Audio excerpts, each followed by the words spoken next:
할렐루야. 네, 우리 계속해서 우리 사도행전 말씀 나누도록 하겠습니다. 우리가 이제 제가 얼마 전에 이 동네 어느 목사님이랑 교제하다가 본인은 뭐 저한테 도전을 받았다 그러는데 제가 그런 도전을 드린 적이 없는데 드린 적이 없어요. 그런데 내가 무슨 말을 했는지 난 기억이 안 나는데 본인의 교회에서 가까운 교회에 여기 가까운 교회 올해 로마서를 통으로 암송하기로 했대요, 교인들이랑. 내가 교회 이름은 말 안 할 거예요, 제가 그랬어요. 괜히 따라하자 그럴까 봐. 그래가지고 그 교인들이 안 괴로워하시나요? 내가 그랬어요. 그랬더니 하여튼간 외우고 있대요. 그래서 내가 로마서를 외운다는 얘기는 안 했는데 난 원치 않는 도전을 받으시는 분들이 있는 것 같아요. 내가 하지 않는 도전을 스스로 받으셔가지고 그래서 갑자기 또 그게 또 도전이 돼서 큰일이다 이런 생각이. 근데 말씀을 어떤 성경에는 마음에 새기라고 그랬잖아요. 너의 목에 걸고 잠언에 보면 목에 걸고 팔목에 걸고 하여튼간 뭐 온 옷을 다 프린트를 해야 될 것 같아요.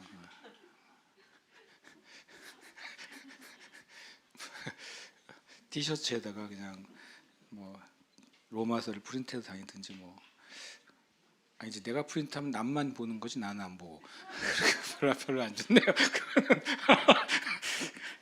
어쨌든 이제 그 생각이 들었어요. 진짜 성경은 말씀을 사랑한다는 의미가 각 사람들에겐 무엇일까 이런 생각이 드는 거예요. 말씀을 사랑하라라고 말할 때 말씀을 또 너의 마음에 새기라라고 말할 때 사람마다 그것을 받아들이는 그 의미가 뭘까? 어떤 사람은 그냥 뭐 설교 말씀 잘 들으면 말씀을 새기는 거지라고 이해하고 설교 말씀을 잘 듣다가 또 은혜 받을 수도 있잖아요. 말씀을 잘 새기라 그래가지고 성경을 뭐 다독을 하는 것을 통해 말씀을 새긴다고 말할 수도 있고 또 매일매일 성경을 이렇게 필사하면서 말씀을 새긴다고 생각하는 분도 있고 또 매일매일 일정량을 묵상하면서 말씀을 새긴다고 또 받아들일 수도 있고 말 그대로 말씀을 내가 진짜 암송해서 그걸 내가 내 마음에 간직하고 있어야지 그리고 그것을 또 묵상해야지라고 생각할 수 있다고 생각해요. 그런데 어쨌든 한 가지는 명확해 방법은 뭐든지 하나님은 말씀을 사랑하고 말씀이 마음에 새겨져 있고 그 말씀을 따라 살아가는 사람을 찾으시고 실은 그 사람을 통해 하나님의 일을 하시는 것은 분명하다는 거죠.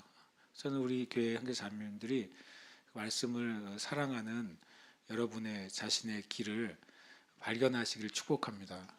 그건 뭐 방법은 뭐 나름인 거죠.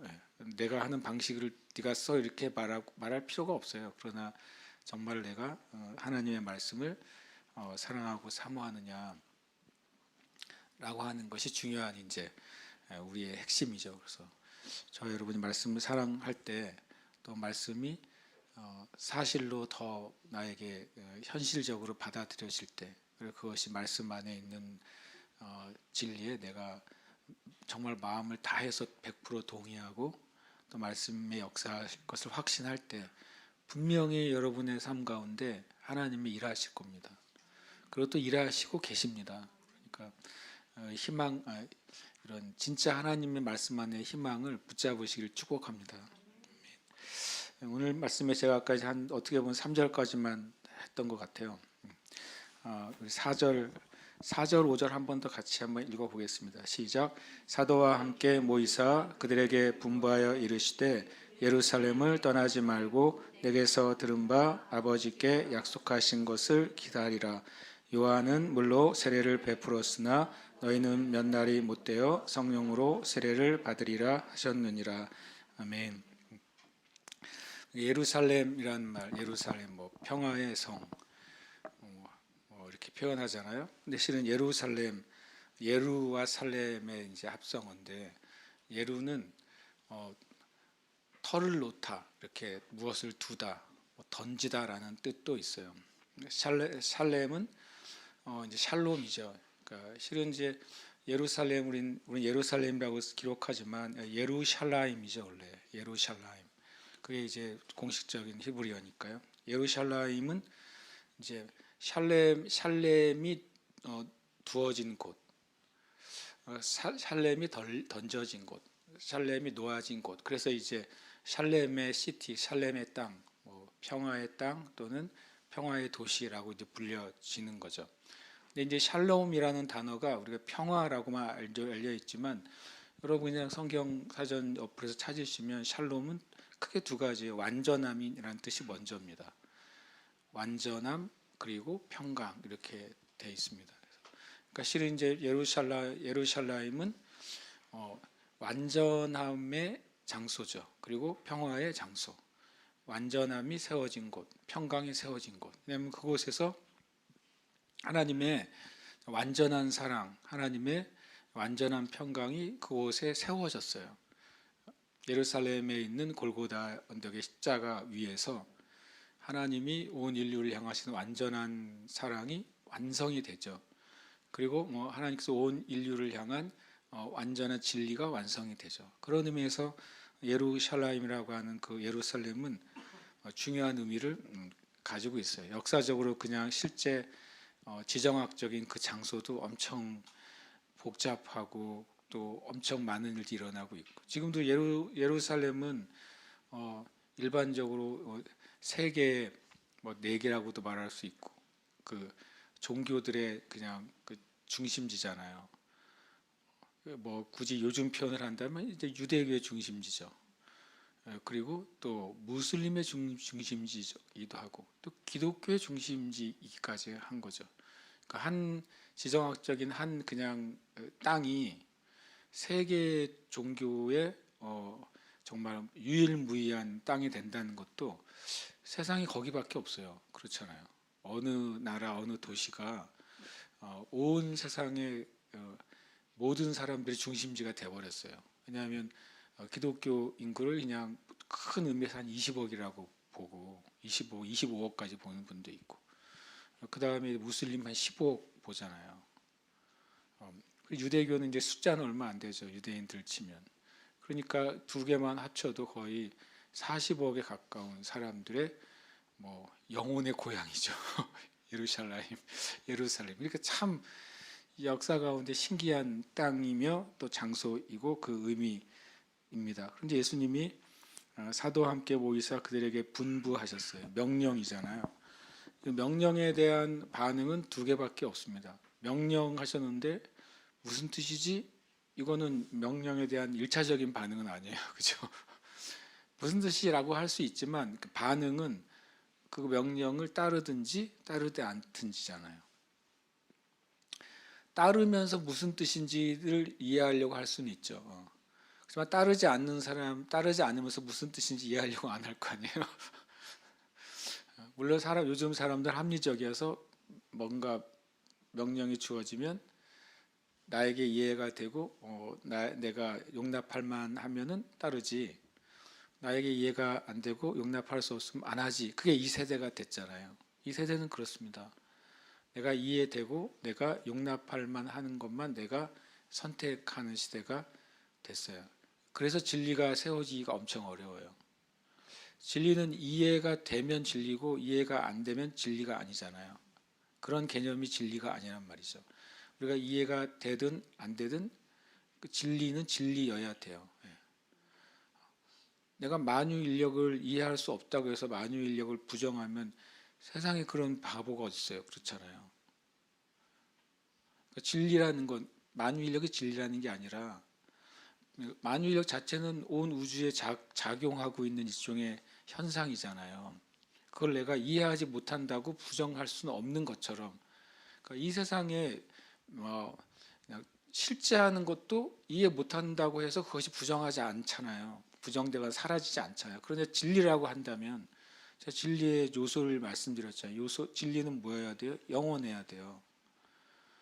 영원하지 않은데 진리라고 말하면 안 되는 거죠. 참이라고 하는 것. 그리고 진리는 변하지 않아야 돼요. 변하는데 그걸 참이라고 말할 수는 없잖아요. 변하는 참이 될 수는 없잖아요.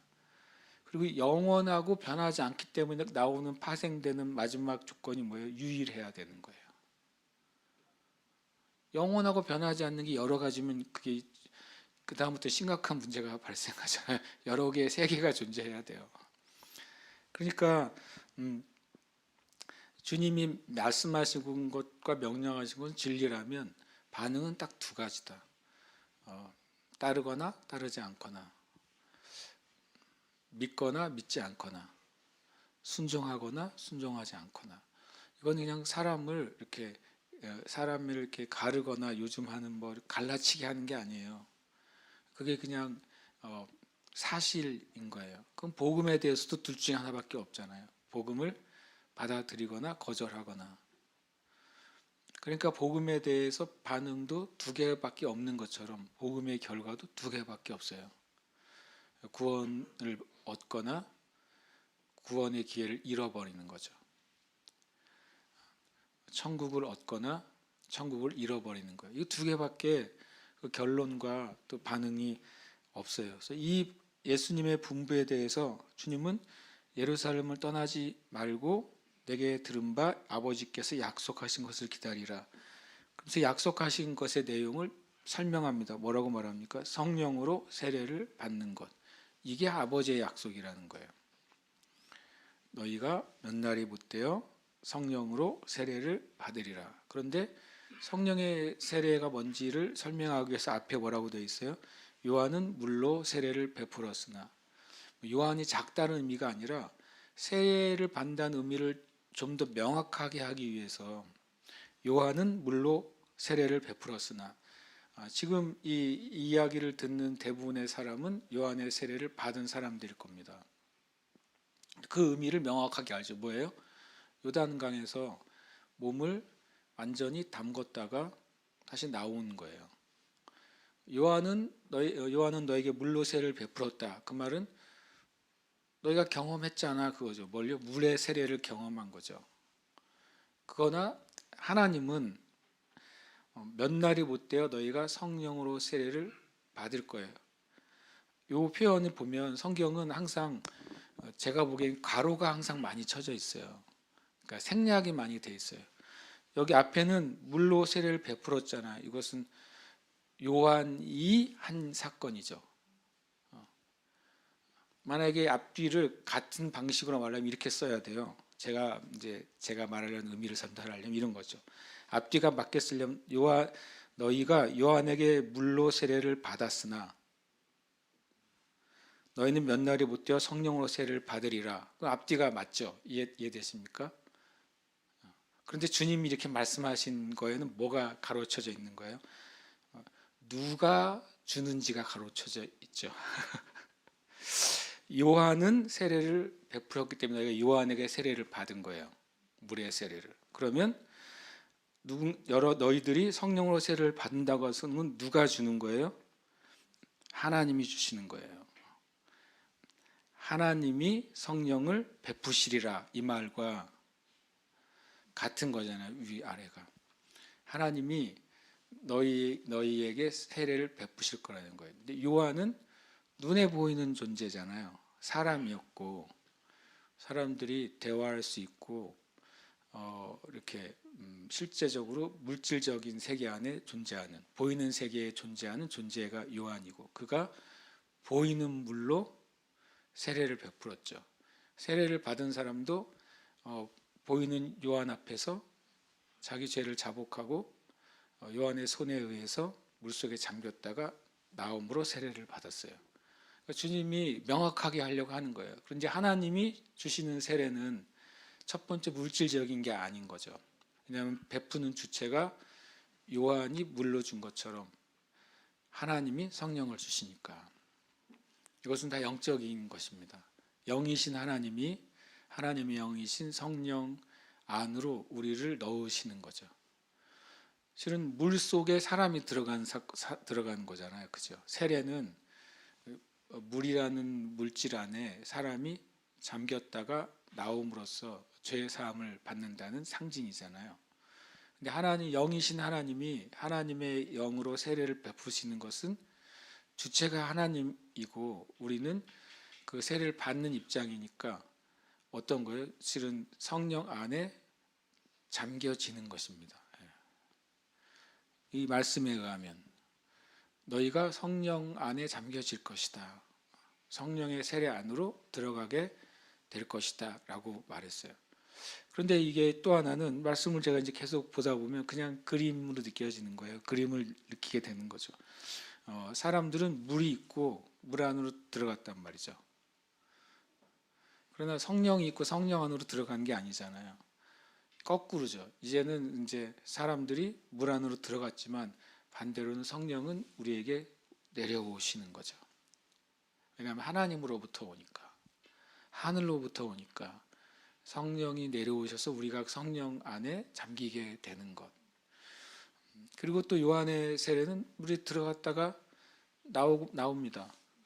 그러나 성령의 세례는 다르죠. 성령의 세례는 우리가 성령 안에 들어간 성령 세례를 받으면 성령이 어떻게 돼요? 그 사람 신자의 심령에 거하게 돼요. 다른 차원이 됩니다.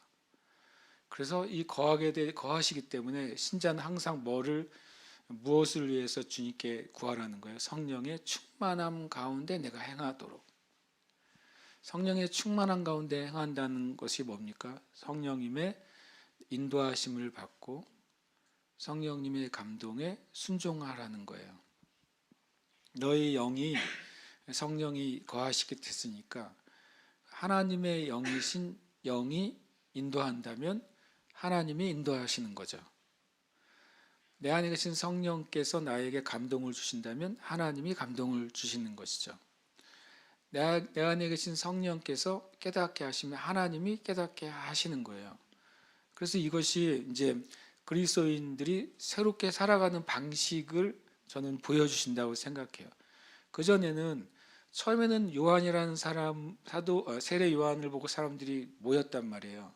근데 그 세례 요한이 예수님이 하나님의 어린 양이라는 사실, 세상 죄를 지고 어린 양이라는 사실을 예수님을 소개하고 자기는 역사 속으로 사라지잖아요. 그리고 세례원에게 있던 무리들이 예수님의 제자가 되고 예수님을 따르는 무리들이 되죠. 거기에 더해서 수많은 무리들이 예수님을 따라옵니다. 그때도 예수님은 그들의 눈에는 보이는 세계 물질로 살아있는 인격으로 존재하는 분이었단 말이죠. 근데 그분이 죽으셨고 그들이 보면서 또 부활하셨고 이제는 어떤 상태가 됩니까? 이제 주님이 이 보이는 세계 안에서는 떠나시게 돼요. 그전에는 주님을 따라갔던 방식대로 이제는 뭘 따라가라는 거예요? 성령님을 따라가야 돼요. 그전에는 예수님의 말씀을 들었던 것처럼 똑같이 성령을 통해 예수님의 말씀 우리가 들어야 되는 방식의 삶을 살아야 돼요. 그리스도인들은 이제 이 방식의 삶을 살도록 주님이 다시 이제 세팅을 해 놓으신 거예요. 우리의 삶의 방식을 세팅해 놓으신 거죠.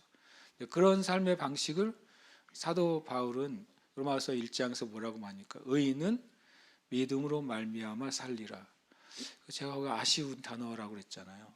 의인은 믿음으로 말미암아 살아가리라 이렇게 번역했으면 그리스도인들이 오해하지 않았을 거예요. 그 말은 그렇게 해야 정확해요. 제가 보기에 오직 의인은 믿음으로 말미암아 살아가리라. 왜냐하면 오직 의인은 어떤 거예요? 구원받은 사람을 말하는 거예요. 만약에 앞에 오직 의인이 아니라 오직 모든 사람은 이랬으면 오직 모든 사람은 믿음으로 살아나리라. 믿음으로 살게 되리라. 믿음으로 구원받으리라라고 돼야 되겠죠. 그러나 로마서 1장의 말씀은 오직 의인은, 성경에서 의인은 누굽니까? 거듭난 신자가 의인이에요. 오직 거듭난 사람은 이제는 그의 삶의 방식이 믿음이라는 것에 의해서 살아가야 된다라고 말씀하는 거죠. 믿음에 의해 살아가는 방식이 성령으로 세례를 받고 성령의 인도하심, 성령의 감동, 성령의 가르침을 따라 살아가는 겁니다. 근데 성령님은 예수님이 말씀하셨어요. 그가 자기의 것을 너희에게 말하지 않을 것이고 내 것을 가지고 너희에게 말할 거라 그랬어요. 그러니까 성령님은 철저하게 우리를 인도하시거나 우리에게 감동을 주시거나 지시하실 때 철저하게 예수님 말씀하신 내 것을 가지고 지시하십니다. 예수님 말씀하신 내 것이 무엇입니까? 말씀이에요. 성령님은 철저하게 말씀을 가지고 지시하시고 말씀을 가지고 감동을 주시고 말씀에 있는 기준과 방식의 삶을 우리 인도하시는 거예요. 그래서 우리가 말씀을 공부하고 익힌다 그런 개념을 우리가 아직까지도 계속 이제 지적인 개념으로 이해할 수 있다고 생각해요. 그러나 그 지적인 지식으로 들어올 수 있지만 그러나 하나님이 인도하시는 방식, 거듭난 그리스도인들이 살아가는 방식은 분명히 이 방식이에요. 믿음으로 살아가는 것. 성령님께서 우리가 묵상하고 알고 마음에 새겨 있는 그 말씀을 우리 안에서 깨닫게 하시고 생각나게 하시고 말씀에서 살아가라고 하는 그런 하나님의 룰이죠. 하나님의 법이죠. 생명의 성령의 법이라고 그랬어요. 그 법의 방식으로 내가 살아가야 돼요. 실은 어떻게 보면 목회자는 그거를 계속해서 알려주는 사람이 돼야 돼요. 제가 자주 말하자면 저는 신약의 목회자는 구약의 제사장이 아니라고 말씀드렸어요. 신약의 목회자는 구약의 제사장 아닙니다. 왜냐하면 신약 시대 제사장은 한 분밖에 안 계세요. 예수 그리스도 한 분만이 대제사장이십니다. 그래서 오히려 성경에 보면 신약에서 사역자들을 말할 때 목자라는 표현을 써요. 그리고 예수님이 목자장이라는 표현을 씁니다. 그러니까 구약에 만약에 빗대어서 신약의 목회자들, 사역자들을 한다면 어떻게 보면 신약의 레위인 같은 사람들이죠. 레위인들은 구약 시대 여호수아 시대 이후에 이스라엘의 땅에 48개의 성읍에서 나눠져서 살았잖아요. 그들은 흩어져서 살았고 48개의 성읍에서 사람들에게 율법을 가르치고 그들에게 11조를 받고 그리고 그것을 통해 구제하고 그 가르치는 일을 했단 말이죠. 그래서 저는 신약의 목회자나 사역자들은 구약에 마치 레위인들이 했던 역할을 감당한다고 생각하고 신약적인 개념으로는 목자들의 장인 예수님의 위탁을 받아서 양들을 치는 위탁받은 목자들이죠. 하나님이 내 양을 치라라고 말했잖아요. 내 양을 먹이고 내 양을 치라. 그럼 목회자의 역할은 먹이고 치는 일이에요. 뭘로 먹이고 뭘로 치느냐? 예수님의 말씀이죠. 양이 꼴을 먹는 것처럼 예수님이 주신 말씀을 먹이고 그것으로 인도함을 하는 사람이 이제 신약의 목회자고 사역자라고 저는 생각합니다. 그래서 이 말씀은 너무 우리에게 중요합니다. 요한은 물로 세례를 베풀었으나 너희는 몇 날이 못되어 성령으로 세례를 받으리라. 이 말씀은 역사 가운데 성취가 됐잖아요. 그 위대한 말씀이죠. 이 말씀이 이루어졌고 이 말씀이 이루어진 것과 동시에 주님의 교회가 세워졌어요. 내 교회를 세우리니라고 할 때 주님이 세우시는 교회는 이 말씀을 통해 성령의 세례를 받은 무리들을 통해 세워진 거죠. 그 초대 교회는 성령 세례 받은 이들의 무리였어요. 예수 믿는 사람들의 무리 맞는데 사도행전 1장식의 표현으로 표현한다면 초대교회에 세워진 교회는 성령으로 세례를 받은 이들의 회중, 성령으로 세례를 받은 이들의 모임이 바로 교회인 것입니다. 그러니까 이 땅의 교회도 우리가 성경적인 정의를 해야죠. 사도행전적인 정의를 한다면 이 땅의 모든 교회들은 성령으로 세례를 받은 이들의 무리여야 되고 그리고 주님이 교회에 누군가를 불러주시고 모이게 하셨다면 그들은 우린 동일하게 성령으로 세례받기를 기도하고 구해야 돼요. 그리고 우리가 다른 새신자나 또는 처음 예수 믿은 신자들을 위한 첫 번째 우리의 중보나 기도가 있다면 무엇이어야 되냐면 성령으로 세례를 받는 것입니다. 왜냐하면 그들을 통해서 교회가 세워졌고 교회가 그렇게 정이 됐기 때문에 그렇습니다. 그리고 6절에 보니까 그들이 모였을 때 예수께 여쭈어 이르되 주께서 이스라엘 나라를 회복하심이 이때니까. 아까 나눈 것처럼 하나님의 나라를 이스라엘이라고 한정을 했어요. 유대인들 또 유대인의 출신인 11 사도들이. 그러나 주님이 그것을 이제 확장을 시키죠. 때와 시기는 그래 이스라엘 나라가 회복돼. 이스라엘 나라는 이스라엘은 하나님의 선민이잖아요. 선민이 확장이 되는 거예요. 선민이 예루살렘에서 유대로 사마리아까지도 이제 선민이 되는 거죠. 그리고 땅 끝까지 하나님의 백성이 되는 거죠. 사도 베드로가 베드로서에서 말합니다. 너희는 택하신 족속이요 왕 같은 제사장들이요 거룩한 나라다. 예수님의 말씀을 이제 사도 베드로 이해한 거죠.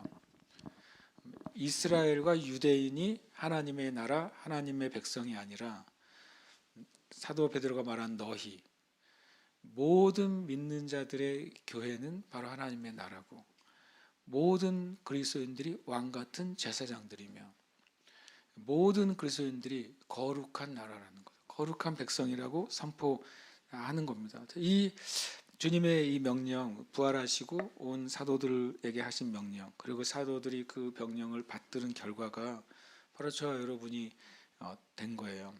그러면서 7절에 때와 시기는 아버지께서 자기의 권한에 두셨으니 너희가 알 바 아니요. 전에는 이거 읽다가 안 웃었는데 최근에 혼자 엄청 웃었어요. 우리 아들이 쓰는 용어더라고요. 요즘 10대들이 쓰는 용어 이런 거 있잖아요. 막 누가 그러다가 뭐 노상관, 알바노 이러잖아요. 모르죠? 노상관 난 처음 못 알아. 노상관이 노시성을 가진 상관인 줄 알았어요. 상관하지 마라 그걸 노상관이라고 그러더라고요. 와, 영어를 적절하게 잘 사용하죠. 알바 아니어도 요즘 10대들은 알바노 그래요. 알바 아니다. 나는 알바할 게 없다는 뜻인 줄 알았어요. 알바노는. 그거 사실을 내가 우리 아들이랑 놀다가 그렇게 얘기해가지고 혼자서 7절 묵상하다가 막 엄청 웃었어요. 알바노가 생각나가지고. 예수님이 10대들에게 말한다면 때와 시기는 아버지께서 자기의 권한을 주었으니 너희는 노상관 이렇게 말씀하신 거죠. 상관하지 마. 너희의 권한도 아니고 너희가 알 수도 없고 뭐 알려고 노력한다고 되어지는 것도 아니고 그것에 에너지와 시간을 쓰지 마라고 말씀하신 거잖아요. 근데 얼마나 많이 역사 가운데 교회가 이거를 알려고 하는지 몰라요. 얼마나 많은 사역자들이 이걸 계산하려고 하고 신학자리 계산하는지 몰라요. 그래서 나는 이것도 마귀의 일인가. 수많은 성도들과 사역자들을 통해서 주님은 알 바 아니라고 말한 것을 굳이 알려고 노력해서 그 시간과 에너지와 사람들이 진짜 하나님의 일을 제쳐두게 만드는 거예요. 그래서 마귀는 뭐 자기 것이 없으니까 주님의 것을 비틀어서 사람들에게 하나님 나라의 그 에너지를 이렇게 소모시킨다고 하는 생각을 많이 했어요. 저도 여기에 상관은 안 해요. 이제도 아니고 뭐 상관하고 싶지도 않고 그런 얘기를 들으면 이제 자동으로 귀가 이렇게 닫혀요.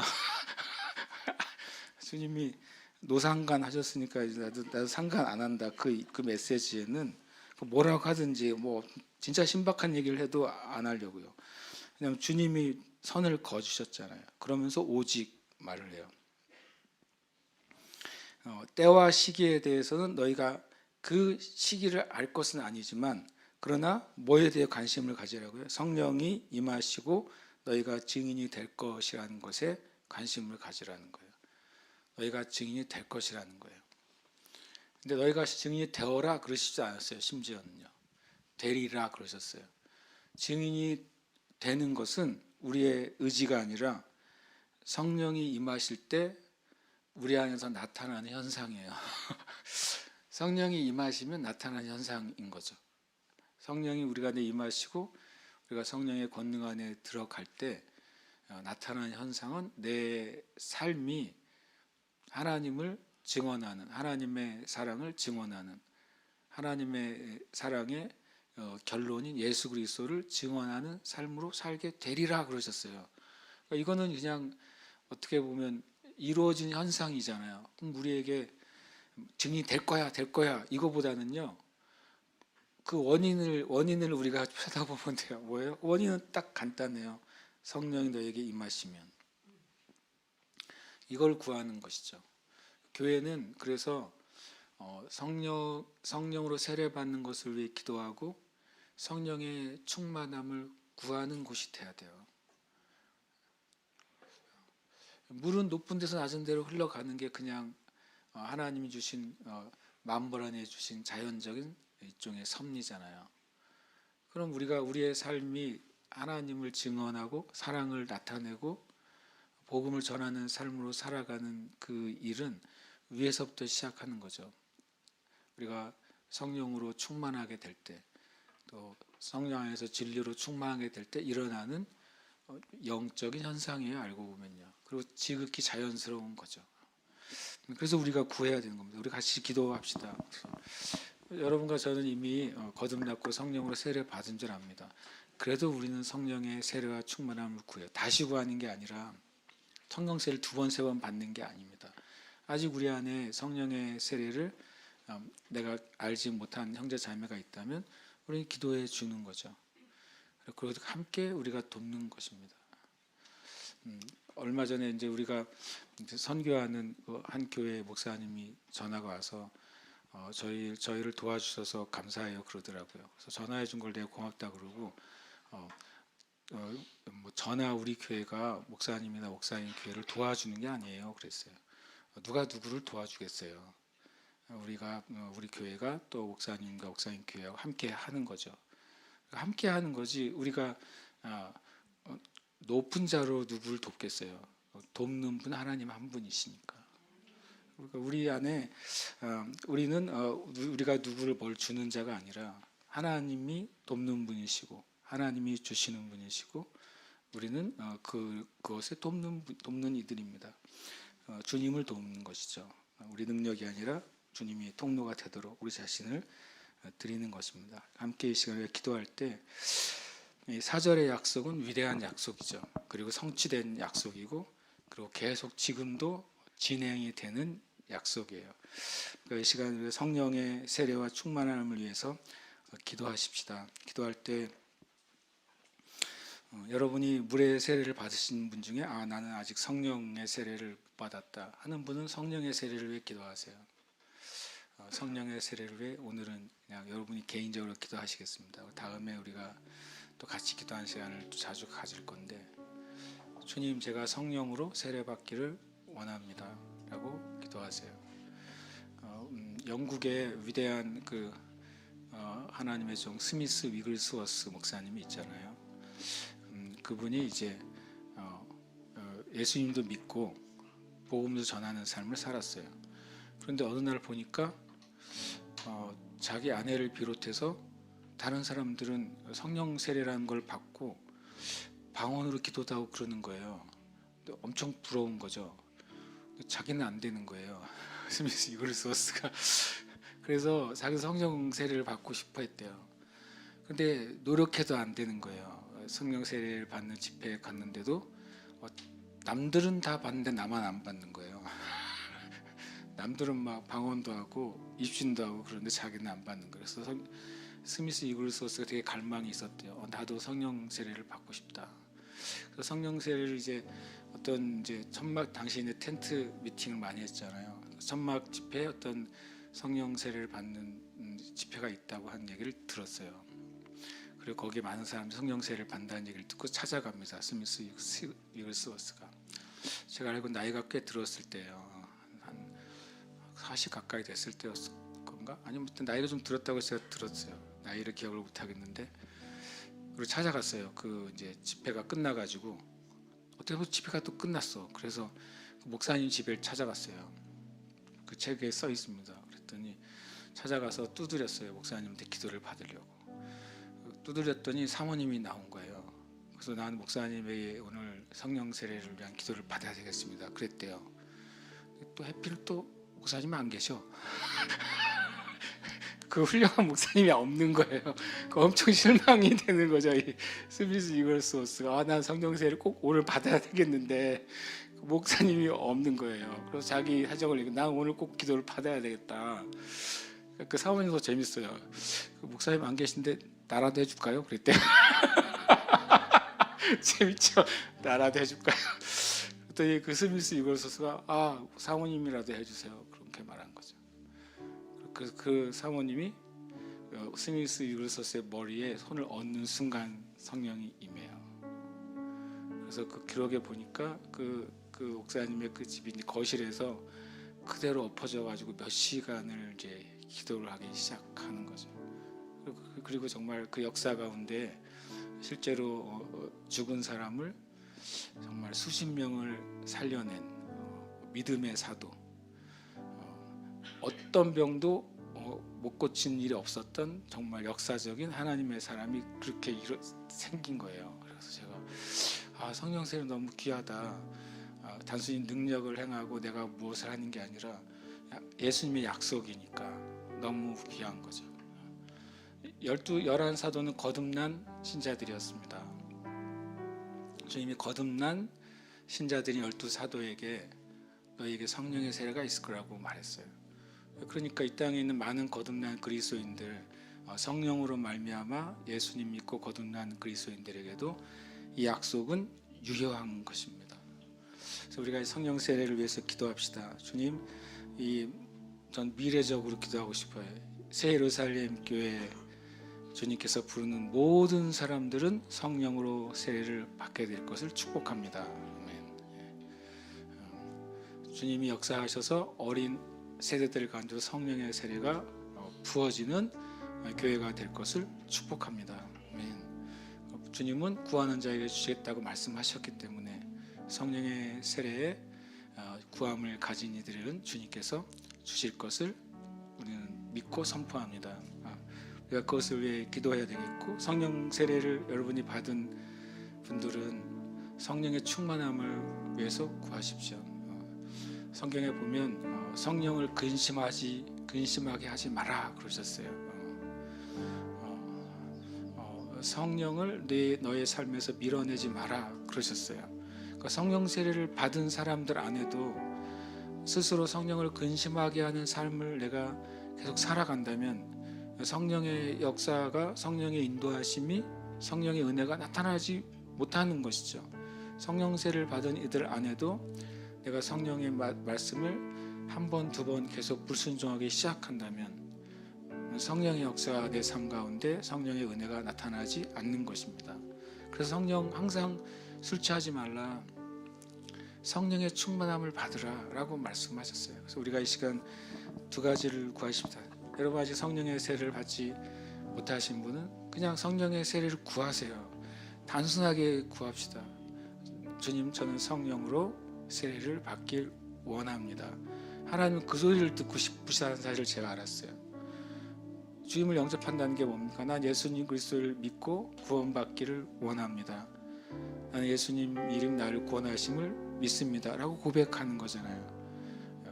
마음으로 믿고 입으로 고백할 때 구원받는 것처럼 하나님이 약속하신 모든 것, 예수님이 약속하신 모든 것도 마음으로 믿고 입으로 고백해야 돼요. 시간 기도하십시다. 주님, 또 영으로 기도하시고 또 입술로 성령으로 세례받기를 원합니다. 또 성령으로 충만케 되기를 원합니다. 성령 안에서 살기를 원합니다. 함께 이 시간 기도하겠습니다.